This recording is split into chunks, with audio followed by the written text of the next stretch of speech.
The Met has 2 million works of art, and 1.5 million of them are made of paper. Few inventions have changed the world the way paper has. It's been manipulated, colored, cut, bound into books, folded into origami, and more. From Persia's 15th century illuminated manuscripts to Andy Warhol's famous screen prints, Georgia O'Keeffe's expressive charcoal drawings, and Kara Walker's cut paper silhouettes, a walk through any of the Met's galleries shows exactly how versatile paper really is. But of all the different types of paper creations, I want to start with comic books. Every time I talk to a Bangladeshi, like everyone has stories about how their parents were into Archie comics. Remember that redhead kid? He may be more familiar now from the television show Riverdale, but Archie's innocent small-town adventures with Betty, Veronica, and Jughead started in 1941. The comic was beloved around the world, including by author, activist, and visual artist Taz Ahmed. They're very halal, just wholesome, good, non-problematic. There's no like violence or sex happening in like these 1970s Archie comics. And there's something so great about that. Taz was a total bookworm as a kid. She grew up in Los Angeles and knew that visiting her mom's family in Bangladesh meant she'd get to read Archie comics. It always felt like visiting old friends. I do remember my aunt's collection. So she was still living with my Nana and Nani, and she would keep all the stacks of the Archies like in a dresser. Probably had mothballs in it, and I had to pull them out. And Bangladesh is a very wet country. There's monsoons every summer. All the paper gets like moldy and gross, and it's really hard to preserve. Like paper is sacred in a country where it's always wet and everything can like disintegrate. Taz wondered why her mom didn't have her own Archie collection in LA, because it was clear that her mom loved the comics too. I think Jughead was my mom's favorite character, Jughead being the rebellious one that used to eat all the time. And then I don't know why, but I identified with that. I liked his crown. I think Jughead was my mom's favorite character. So I kind of felt like, oh, if it's mom's favorite character, then it's like my favorite character too. So one day, when Taz was around 10 years old, she asked her mom, "Where's your Archie collection?" Can I read them? And she said that she didn't have them because she had to leave them behind. I didn't realize that what she was saying was I left behind things because we were in a civil war. In 1971, when the Bangladesh Liberation War began, many Bangladeshi nationals, like Taz's mom and her family, were living in Pakistan. And so when things started escalating between East Pakistanis and West Pakistanis, all the Bengalis in Pakistan were being persecuted or being, treated differently. And they rounded up all the men and they sent them to a concentration camp. Taz's grandfather was one of these men.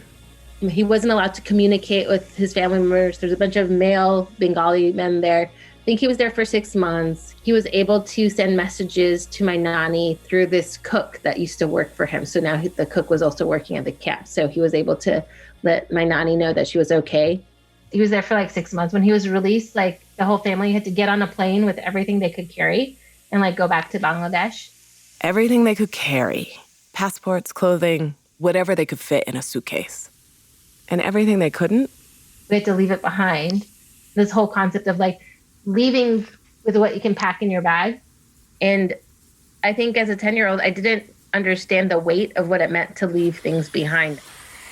They left everything, including the Archie comics. Paper's a funny thing. For most of us, it's all too easy to accumulate. But at the same time, it can be heartbreaking to let go.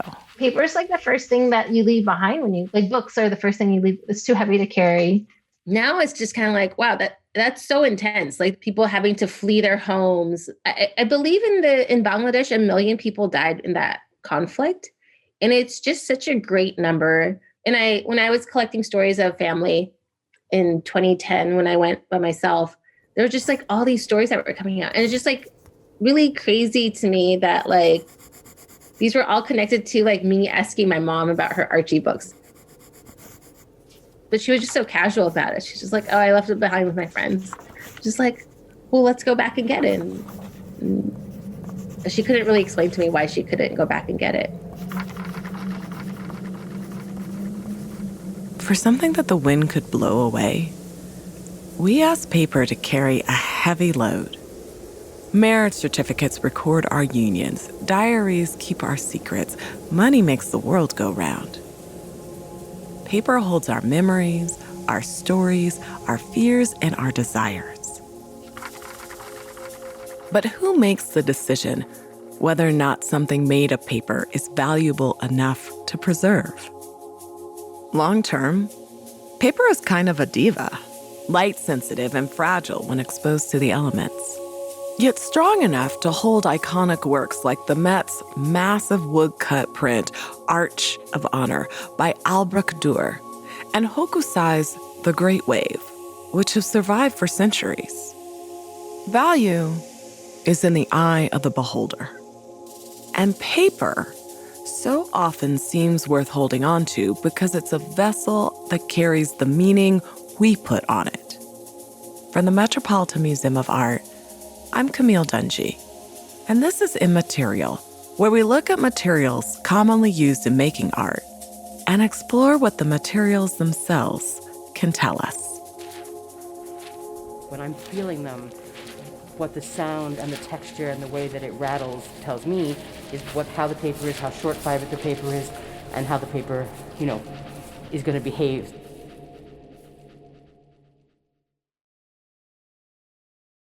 I had an uncle who sent me greeting cards for nearly every holiday. Halloween, Thanksgiving, Christmas, Valentine's Day, Easter, my birthday. For the few years he was alive after I had my daughter, I got cards from him on Mother's Day too. I keep all of these in a shoebox that I sometimes open just to see his signature on the brightly colored cards. Evidence of the care he took on each generic holiday to choose a message that somehow seemed perfectly suited to me. In a way, the paper we hold onto says a lot about us. I thought about this after we asked people to share some of the things they couldn't give up. I collect paper dolls. Book pages. I collect postcards. Or letters I received from girlfriends when I was a teenager. Invitations to wedding. World War II ration coupons. Little notes from my grandmother. There was a happy birthday note written on some toilet paper from my ex-roommate. That made me particularly happy. I also have a box that has like movie stubs from like Harry Potter and like Star Wars movies. The paper that I collect is basically a record of my life. And it also has patina and age and tells a story. And those are like some of my most cherished things. The tremendous sense of connection with the past. I do it for me because I am so forgetful, and this small box of letters reminds me of how many people I've touched, how many people have touched me. Also, some people I really don't want to talk to again. It's probably no surprise that a museum curator would have a bunch of collections of her own. Oh, okay. I was a little old to be doing this, and I can't believe I'm saying this out loud, but I did collect Pokemon cards, stuffed animals, Beanie Babies, all the trends of the 90s. I'm a classic millennial. Allison Rudnick is the ephemera curator in the Met's Drawings and Prints department. She's speaking to us from the department's study room, which is half academic library, half your eccentric grandfather's home office. Green carpets, dark stained shelves, double-height carts stuffed with books, and albums on every table. I remember people saying with Beanie Babies, for example, these will be worth something one day, keep the tags on. And so, of course, there's the aspect of, monetary value tied to these things. But I definitely had an interest in having masses and groups of things in volume that I can't really explain. By definition, museums are interested in collecting groups of things to reveal and sometimes increase their value. But some museum holdings are more unexpected than others. From the museum's standpoint, ephemera constitutes any object that was not intended to be a work of art. And in the Met's collection, ephemera includes all sorts of printed material, typically on paper. And examples include trade cards, silhouettes, postcards, and oftentimes advertising materials included in the category as well.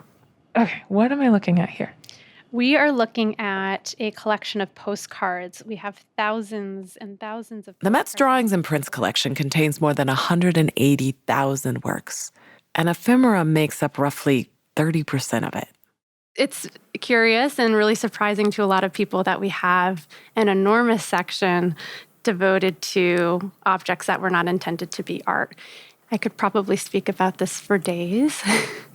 But in short, the value of these objects is that they provide a glimpse into the lives of people that oftentimes more traditional art objects do not. Part of what draws us to ephemera is that it has quite literally touched us. There's an intimate quality to a lot of these objects. So many of the objects that we have in the ephemera collection can fit in one's hand, can be and were folded up and placed in someone's pocket, were placed into albums. And so there is a relationship, I think, to one's body because of these attributes that distinguishes ephemera from other, typically more large-scale and less portable objects. From era to era, paper reveals a lot about who we have been and how we've lived. One collection at the Met holds more than 30,000 baseball cards, objects we're very familiar with now, but which have evolved considerably since their late 19th century beginnings. We have, for example, albumin photographs from that period during the 1880s of players staged in a photography studio about to catch a ball, and you can see the string from which the ball hangs. And I think I like that almost tentative aspect to these cards because it's the beginning of something that becomes very big. And I find them almost tender in a way. Allison says that these printed paper objects were like an early form of social media. Before the age of the internet and television, even before radio, people communicated through paper because it was often inexpensive and accessible. It provided a means for people to forge relationships in all sorts of ways. One of those relationships that people were forging was with the idea of celebrity. Those early portraits of athletes pretending to hit balls on strings would eventually morph into baseball cards that served as an incredibly successful marketing tool for tobacco and later gum and candy manufacturers. Initially, the stiff cards provided protection for the cigarettes inside a soft-sided pack. But soon, people started buying the products so they could collect the images of the athletes and actresses. The cards were a way to connect with a broad audience. And one woman was unparalleled at using the medium. Her name was Omin. So Omin was a celebrity in her day. She was a belly dancer, and her entire biography was self-constructed.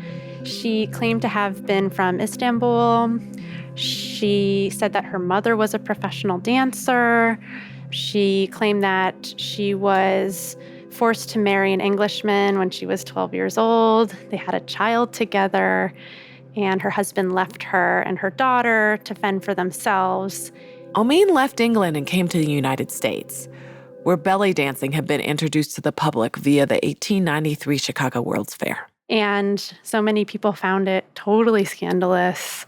But belly dancing did become, after that point, a mainstay of burlesque shows and carnivals. And Omin was really the best known practitioner of that dance form. And what's so fascinating about her story is, in addition to constructing this autobiography, she was really expert at creating a image that captivated the public. Her name was in the press all the time, not just for her dances, but her personal life was an object of fascination for people. I need to look a little more closely.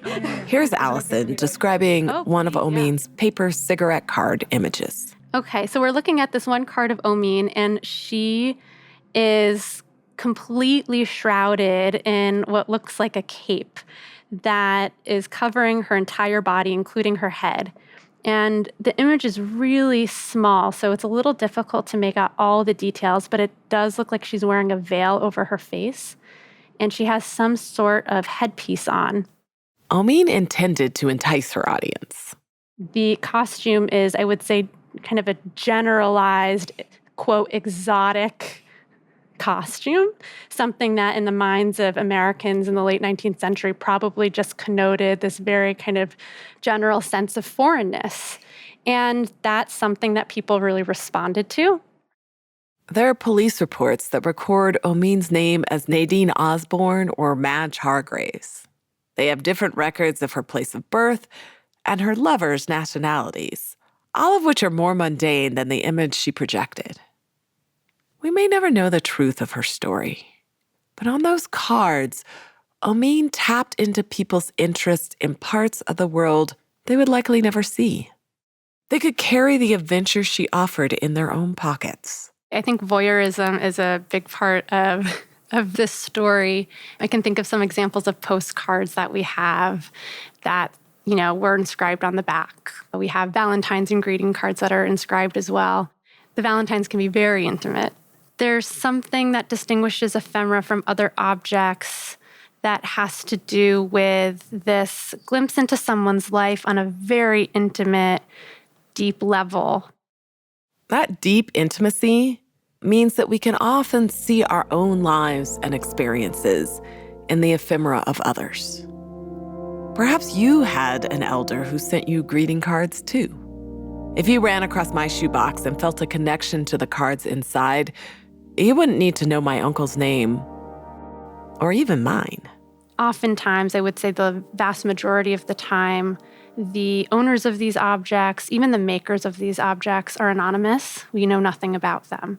And so I think there is a tendency to fill in the blanks with one's imagination about the lives of these people too.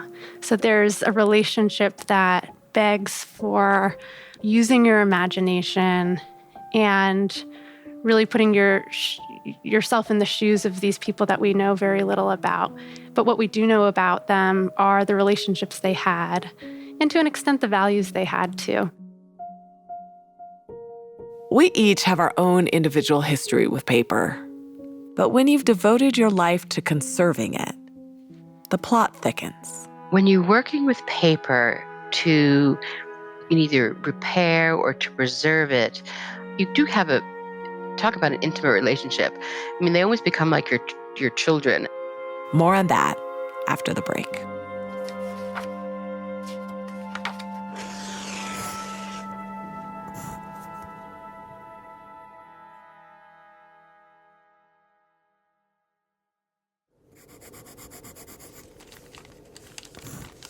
When I think about paper, I think about revision.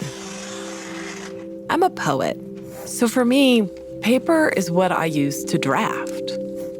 I'm drafting and drafting and trying to create something. I feel like I have to go through all those drafts to get to what I'm really trying to say. It's the opposite of the age-old idea of putting something to paper, making something legally binding, official. Paper is contract. For me, it can be fleeting, the beginning of the process. And like any new thing, it's fragile. Paper, like all natural materials, is moving toward decay. That is entropy in the universe. And so you're trying to slow it down. Rachel Mustalish is a paper conservator at the Met who works on drawings and prints across the collection. She's fighting the good fight against the agents of decay. Stains, moisture, flaking, acids, glue. The Paper Conservation Lab is well lit and modern, with long tables that hold all kinds of things. Microscopes, woodworking and pottery tools, even dental implements. It turns out that the cotton picks used in root canals are great for adding tiny bits of adhesive. Spread out on those tables are everything from medieval illuminated manuscripts to a 1937 celluloid image of Disney's Snow White. What do you do when things go wrong? Oh, you sing a song! Paper is so ever-present as to be forgettable. It's in our hands, in our homes, clogging our mailboxes. There's always been this desire to be able to exchange information, to exchange technology, and to do it in a way that's portable. And paper was the answer. It wasn't going to be chiseled into a stone because you couldn't bring that halfway across Asia to sort of share the word, share the knowledge, share the images. If you think about what it has done for the world, it's impressive. Paper is a technology that's always kept pace with the desire to broadcast our thoughts. In Rome, in I believe it was the 18th century, there were some political movements, and they would print their ideas and slogans on these small pieces of paper and then go sort of post them on a very public sculpture or monument or side of a church or side of a wall and run off. It was like having a quick portable tweet, or that you would post a quick social media bit and run away so you didn't get arrested. Paper was first documented in China in the 2nd century BC. Technically speaking, paper is a kind of felt. Plants are processed until they release their cellulose fibers, and these fibers are then processed into mats. Once the fibers in the mats have joined up, they are forever chemically changed. As that technology evolved and then moved geographically, particularly as it went through India, Middle East, and into Europe, the technology then became to find a source of cellulose that was more suited to the local available product. And so it became something that got made out of clothing. Soon people figured out they could use plant-based textiles as the starting material for paper. Cotton fabrics, such as denim, were often made of very pure cellulose. So for instance, in places with a lot of ship trade, there was a lot of hemp rope. And that, as it became no longer useful for ships, was still a source of cellulose that could be incorporated into paper. The shortcut is logical because papermaking was labor-intensive. And through all these early days, this was made by hand. Every single sheet was made by hand. And that's sort of a mind-boggling thing to think about. But it's always, I think, a push-pull between available materials, technology changes, and economics that drive a lot of the industry of papermaking.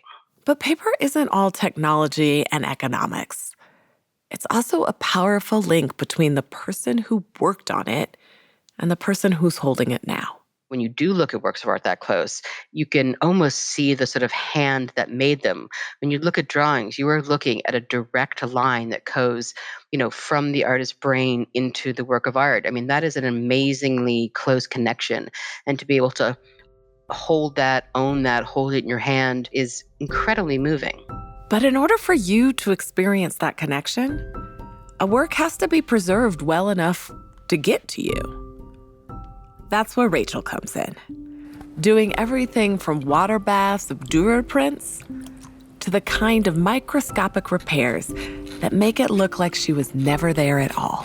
As odd as this is going to sound, I really do like stain removal. I like the challenge of removing spots, disfiguring stains, things that have accidentally over history landed on a work of art that shouldn't be there. Something we call fly specks, which is basically poop.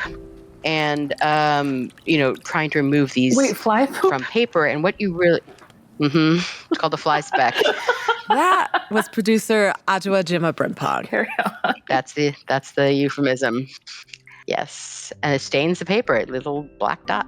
There are bugs all over. there must be a lot of fly poop to worry about. How does the Met decide which drawings, photographs, and prints to save from fly specks and other indignities before they deteriorate beyond hope of repair?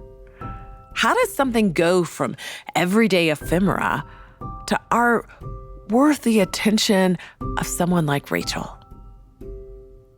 Does something become important simply because it landed in an important place like a museum? Every person we asked had slightly different answers, but Rachel takes a long view. She says those aren't decisions we can make with today's eyes. Once something comes into a public collection, I feel like it's the duty of the custodians to have it preserved, not just for who looks at it, thinks it's important right now, but where it may, fall into the future in terms of scarcity, rarity, also just knowledge. And you think about that a lot. There are things that were produced and there are meant to be 1,000 of them, and there's one left because things do get lost, burnt, stolen, degraded. It's an interesting way of thinking about the long distance forever. In and of itself, paper is not a particularly durable material. It's not gold or glass or stone. But even if the material itself isn't always made to last, paper's hold on us definitely is. Many important things happen on paper or have happened through paper. It can hold so much important information from love and death and marriage and money. And I think for those reasons, paper has an incredible amount of power. That power shows no sign of slowing, even in our current digital age. Despite its commonness, sometimes maybe even banality, it is one of the most amazing materials on planet Earth, from chemistry to its variety, to what you can use it for, what it looks like, what it smells like, what it feels like. I think that it is a magical substance that has changed the world.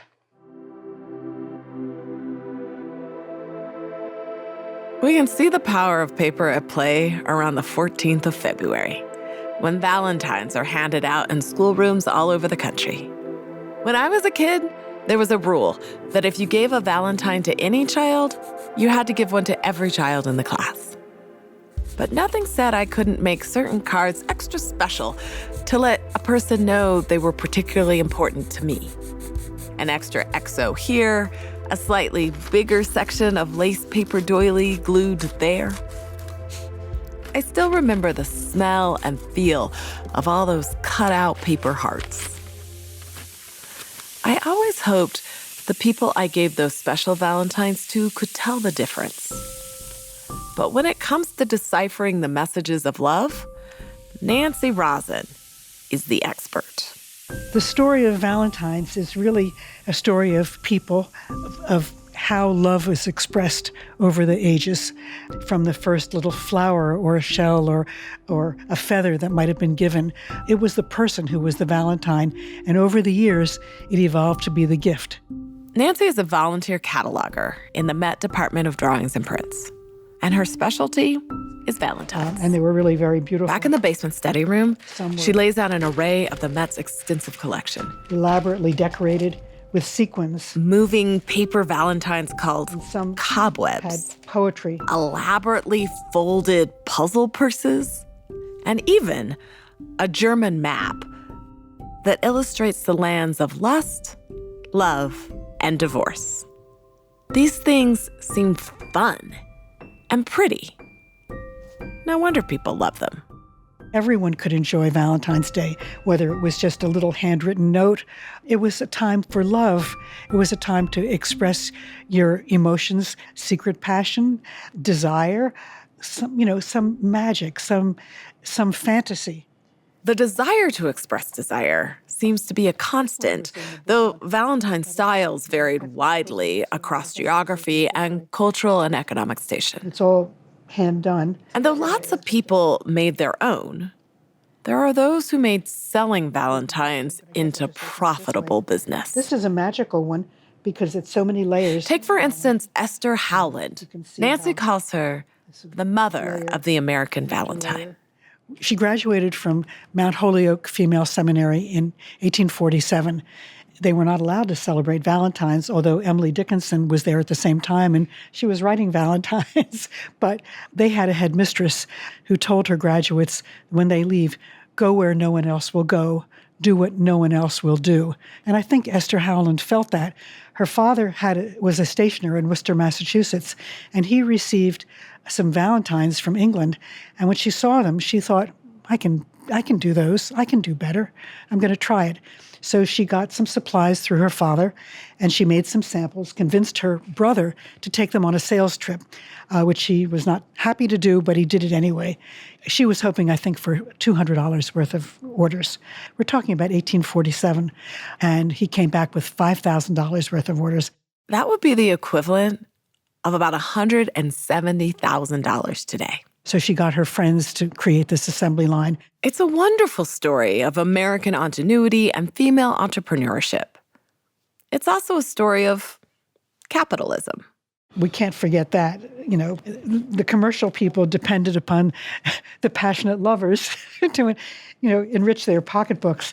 As is still true today, money shaped almost every aspect of the cottage industry of love. A woman might receive many Valentines that were unsigned, and she would probably have to guess who sent it. And in fact, before there was a universal postal system, the recipient had to pay for the Valentine by the number of miles it traveled, how many layers of paper. That's why we didn't use envelopes. They would be folded.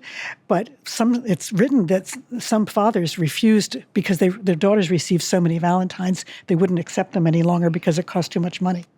They say that a very elaborate one, and this one is one that we attribute to Esther Howland because none of her big ones are signed, an elaborate one might cost $50. You could buy a horse and buggy for that much money. It would be easy to be cynical about this, to see Valentines as just a pretty paper way of commodifying desire. Easy, but too simple. Nancy is the Met's Valentine lady, but she also built up quite a collection of her own. And that's a story of love, too, because Nancy and her husband bonded over being collectors. It was a wonderful marriage, almost 50 years, and we did it together. We empowered one another, and it was always a quest to find the earlier and find the history.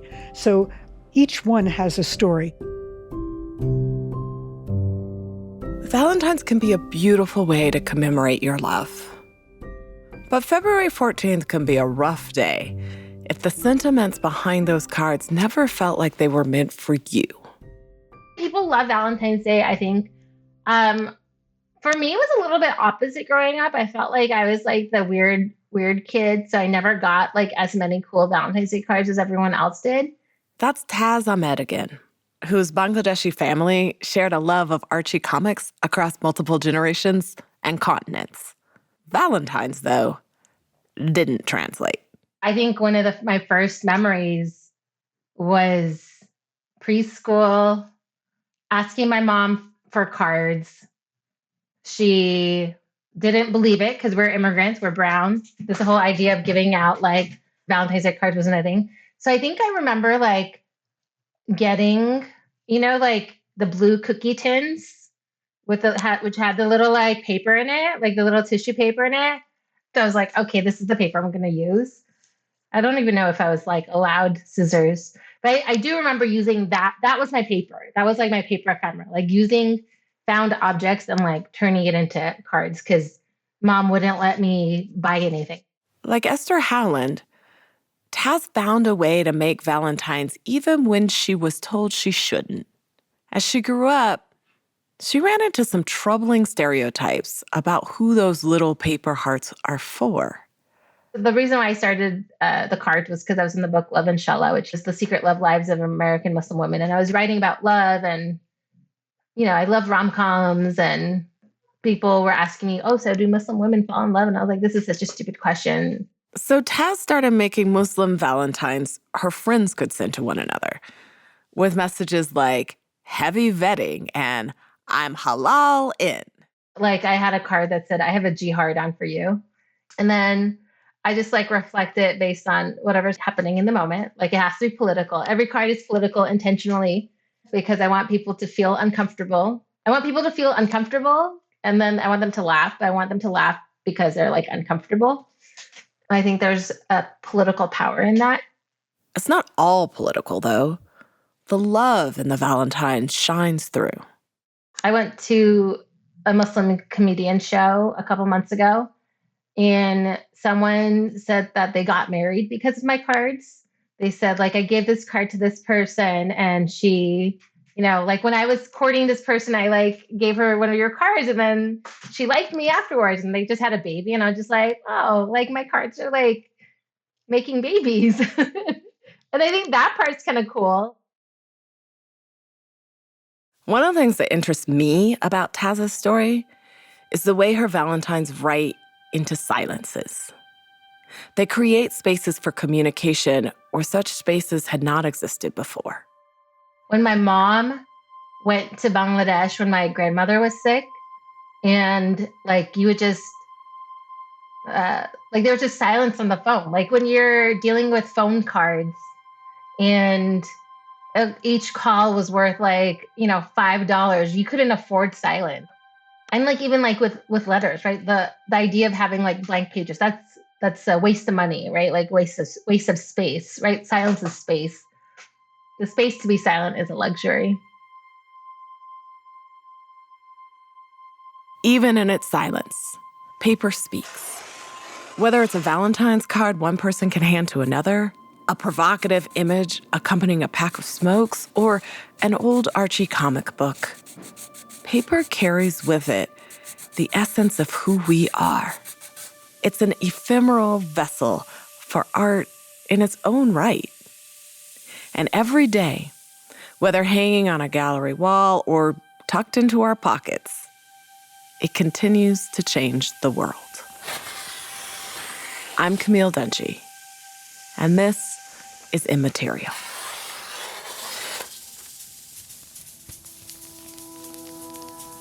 Immaterial is produced by the Metropolitan Museum of Art and Magnificent Noise. This episode was produced by Adjoa Jima Brimpon and Eleanor Kagan. Our production staff also includes Jesse Baker, Elise Blenner-Hassett, and Eric Newsom. And from the Metropolitan Museum, Sophie Anderson, Sarah Wambold, Benjamin Corman, and Rachel Smith. Sound design by Ariana Martinez. Mixing by Ariana Martinez and Kristen Muller. This episode includes original music composed by Austin Fisher. Fact-checking by Christine Baird. The podcast was made possible by Dasha Zukova-Nyarkos. Additional support is provided by Bloomberg Philanthropies. This episode would not have been possible without Mendel Dubansky, head of the Sherman Fairchild Center for Book Conservation at the Met's Watson Library, Nadine Orenstein, Drew Hines curator in charge of the Department of Drawings and Prints, conservator Rachel Mustalish, and associate curator Allison Rudnick. To see the artworks featured in this episode and to learn more about this series, visit the Met's website at metmuseum.org. I'm Camille Dungy.